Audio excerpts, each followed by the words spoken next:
बिस्मिल्लाहिर्रहमानिर्रहीम। अस्सलाम वालेकुम। मैं हूँ अकील शहजाद और ईस्ट लोडेड में आपको खुश आमदीद। आज जिस शख्सियत की हम बात करने वाले हैं वो एक तारीख़ी शख्सियत है जिनका नाम याकूब बे था। कुल्लुश उस्मान ड्रामे में आपने उन्हें सीज़न 5 में तो देखा ही होगा। आज हम आपको उनकी रियल हिस्ट्री के बारे में बताएंगे कि याकूब बे कौन थे, कहाँ से हिजरत करके आए, उनके वालिद क्या करते थे। इसके साथ साथ कितने 100 साल तक उनकी उस्मान गाजी से दुश्मनी रही, दुश्मनी की वजह क्या थी, मंगोलों के साथ उनका इत्तेहाद क्यों रहा और वो सल्जोकों के ख़िलाफ़ क्यों हुए। इसके साथ साथ याकूब बे की वफ़ात के बाद क्या हुआ और कितना अरसा के बाद उस्मानियों में ये कबीला ज़म हुआ। आज इस वीडियो में हम यही जानने वाले हैं। लेकिन वीडियो शुरू करने से पहले आपसे यही गुजारिश है कि अगर आपने हिस्ट्री लोडेड को सब्सक्राइब नहीं किया तो ज़रूर सब्सक्राइब कर लें। 13वीं सदी ईस्वी में मंगोलों की यलगार के सामने कोई डट कर मुकाबला न कर सका।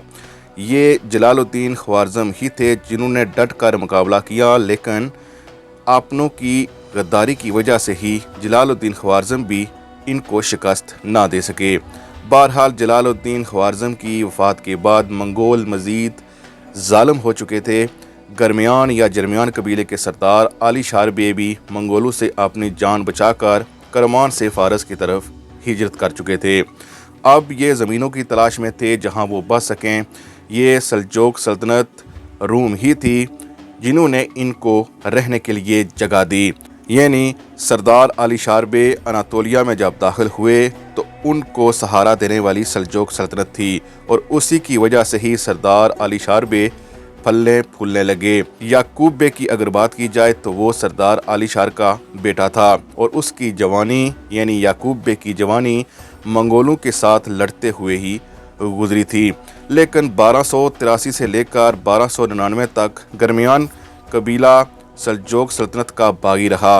वजह कोई और नहीं थी बल्कि सल्जोक सुल्तान की मौत। उसके बाद जो नए सुल्तान आए जिनका नाम सुल्तान मसूद था, इसके हवाले से इन्हें कुछ तशवीश थी जिसकी वजह से उन्होंने सल्जोक रियासत से किनारा कशी अख्तियार करने का फ़ैसला कर लिया। दूसरी तरफ 1299 में ही गरमियानियों ने अल्हानी सल्तनत से इत्तेहाद भी कर लिया और आप जानते ही हैं अल्हानी सल्तनत से मुराद मंगोल हैं जिन्होंने कोनिया यानी सल्जोक सल्तनत पर कब्ज़ा किया हुआ था।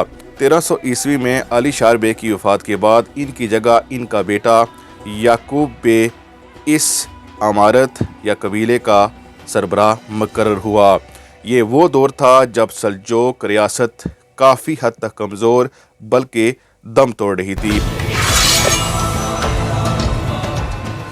याकूब बे बहुत ही चालाक और सियासी आदमी था। इसकी जवानी चूँकि मंगोलों से लड़ते हुए गुजरी थी, इसीलिए अगर कहा जाए कि वो एक आला दर्जे का एक सिपा सलार भी था तो गलत ना होगा।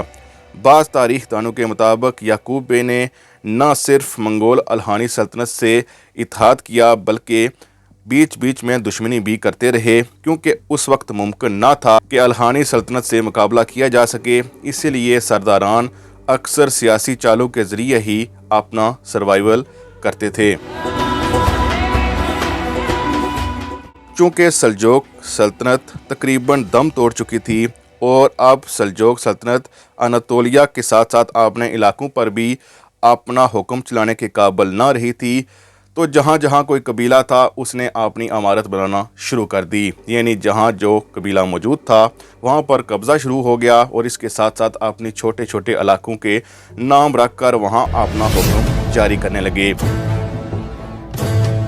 उस्मान गाजी भी साउथ से लेकर यानी शहर तक अपने इलाकों पर मुकम्मल तौर पर अपना हुक्म चलाते थे। इसी तरह जरमियान कबीले ने भी अपना अलग जगह मुकर्रर की हुई थी और अपने अलग इलाकों पर कब्ज़ा किया हुआ था। अब उस्मानियों और इनके दरमियान दुश्मनी की वजह सिर्फ़ और सिर्फ सरहद थी, जिसकी वजह से अक्सर कहा जाता है कि कभी याकूब बे किसी किले पर हमला करवाते थे तो उस्मान गाजी उसका दिफा करते थे और वापसी पर हमले के दौरान इनमें झड़पें चलती रहती थीं। इसीलिए याकूब बे ने फ़ैसला किया कि उस्मान गाजी से बैत ली जाए और पूरे अनातोलिया पर उनका हुक्म हो, क्योंकि उस वक्त गरमियान कबीले की अगर ताकत की बात की जाए तो सल्तनत उस्मानिया सिर्फ उसका 10% ही थी।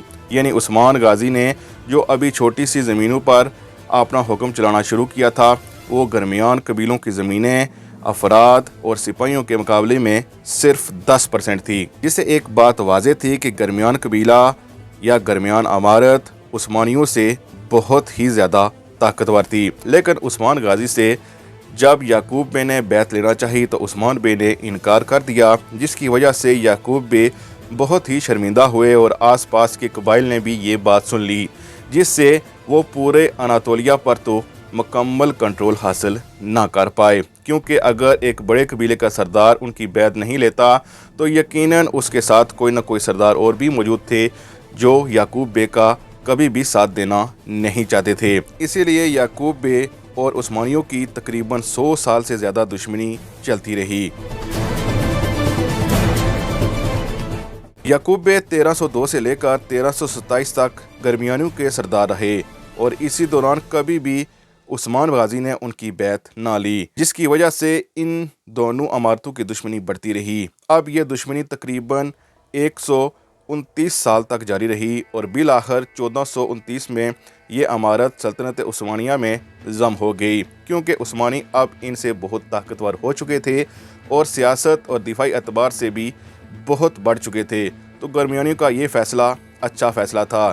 1327 میں یعقوب بے کی وفات ہوئی تو ان کی جگہ ان کا بیٹا محمد اول جانشین ہوا۔ اس کے علاوہ درمیان عمارت میں یعقوب دوئم بھی سردار مقرر رہے، جو 1388 سے 1429 تک سربراہ رہے۔ اورحان غازی کے حوالے سے ہسٹری لوڈڈ پر ایک مکمل سیریز موجود ہے، جس میں ہم نے آپ کے ساتھ ذکر کیا تھا کہ عثمان بے جب ایک قلعے کی فتح میں مصروف تھے اور ایک قلعہ جو اورحان غازی کے پاس تھا اس پر چاودار تاتار نے حملہ کیا تھا۔ تاریخی حوالے سے بتایا جاتا ہے کہ یہ چاودار ڈاکو نے حملہ کیا تھا اور اس میں کوئی شخص ملوث نہیں تھا، لیکن بعض تاریخ دانوں کے مطابق اس کے پیچھے یعقوب بے ہی ملوث تھے، جنہوں نے چاوداروں کے ذریعے عثمانیوں کے قلعے پر حملہ کیا۔ لیکن چونکہ اورحان غازی کی تربیت کرنے والے عثمان غازی تھے، اسی لیے انہوں نے اس قلعے کو ان چاودار تاتاروں سے بچا لیا، یعنی یہ حملہ ایک ناکام حملہ رہا۔ اس کے بعد عثمان غازی اورحان غازی سے اتنے خوش ہوئے، جس سے عثمان غازی کے قریبی ساتھیوں نے یہ بانپ لیا کہ عثمان غازی کا جانشین کون ہوگا۔ چاودار تاتار کے حملے کو جس طرح اورحان غازی نے ناکام بنایا، اس کے بعد عثمان غازی نے اورحان غازی کو ایک قلعہ فتح کرنے کے لیے بھیج دیا۔ اگر اس ویڈیو میں ہم سے کوئی خطا ہوئی ہے تو اللہ رب العزت ہمیں اس پر معاف کرے، آمین۔ اللہ حافظ۔